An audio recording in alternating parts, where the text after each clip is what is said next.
برگەیان ڕۆژاوای کوردستانی گەلمەیە بەلێ برێز دەم باش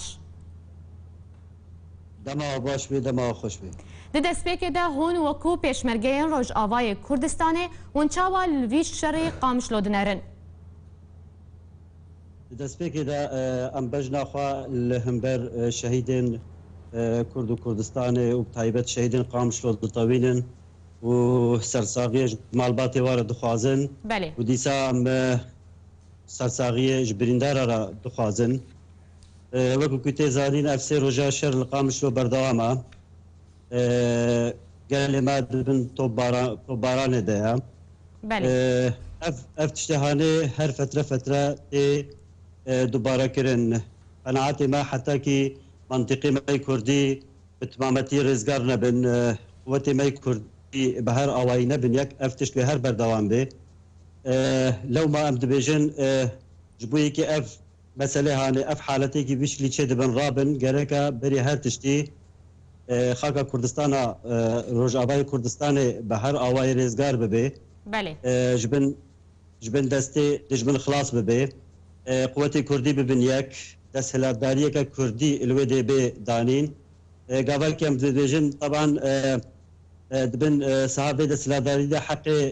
wa milletê dîtir jî ew mukewînatê dîtirîkî li ser xaka Kurdistanê dijî niye wa jî bêparastin qenaetê me evin ji bo vê yekê em wekû leşkerê roj em vêna dişopînin vî şerê li Qamişlo Başa ebrêz hûn wekû pêşmergeyên Rojavayê Kurdistanê gelo hûn amade ne ku hûn derbasî Rojavayê Kurdistanê bibin? Em wekû pêşmergê Rojava her tim û tim dibin rêberiya serok û pêşmergeyê me mezin da Mesûd Barzanî em amade ne ew çi biryarê bidê em ti carî wê biryarê naşkînin em amade ne ew berê me bidê ku derê em biçin îro jî hemû pêşmergê me amadenekî derbasî Rojavayê Kurdistanê bibin milletê xwe gelê Kurd û hemû gelekî li ser wê xakî dijîn biparêzin bi her awayî em amade ne Belê birêz we tûname ji Serokatiya Herêma Kurdistanê herûha aliyên peywendîdar ji bo vegera we ji bo Rojavayê Kurdistanê we tiname pêşkêş kirine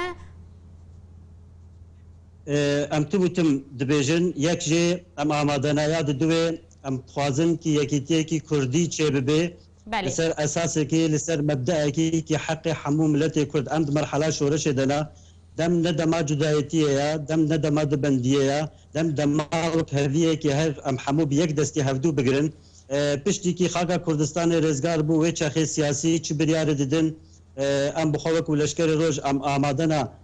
kî dibin sihawa de vê xakê biparêzin em dixwazin biryar jî biryarekî demokratîk bê biryarekî heqane bê ne tarafek xwe ferd ke ser tarafekî ne tarafek xweş tarafekî baştir bibîne ji ber ku ev xakiya me teva ye neya hindeka ye û hindeka em jê dûr bixin îro em dibînin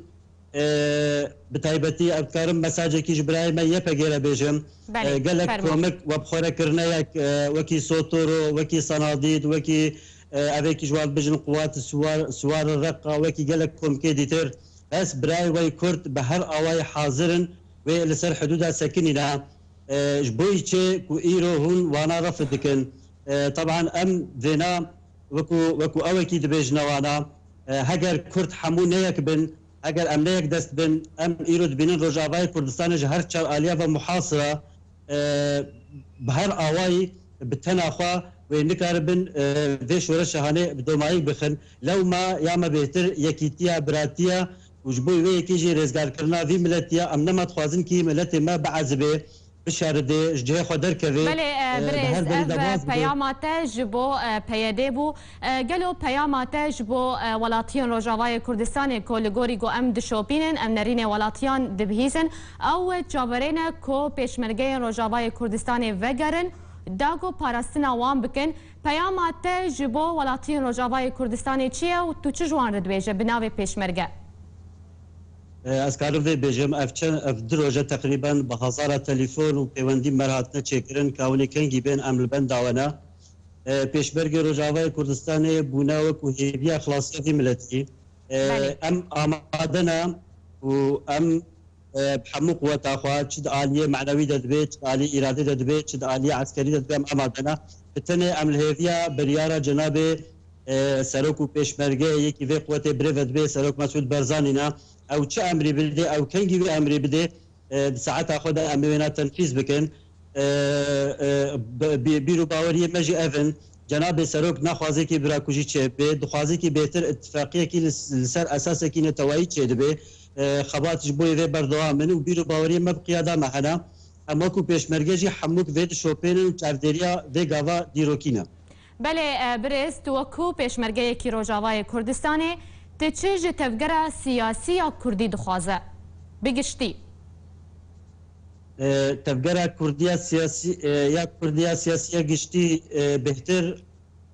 ez karim vê bêjim xwe bikin yek dixwazim kî menfietê hizbî bidin tarafekî ev na piştî merhela şoreşê li ser tê xebatkirin û tê mücadelekirin em dixwazim bi yek bin û gelê me ji vê mihneta xwe xilas bê ez dixwazim vê bêjim. Belê gelekî spas Raed Şervan Dêrkî ev ser di pêşmergeyên Rojavayê Kurdistanê ku tu bi awayekî zindî li gel me bû gelekî spas.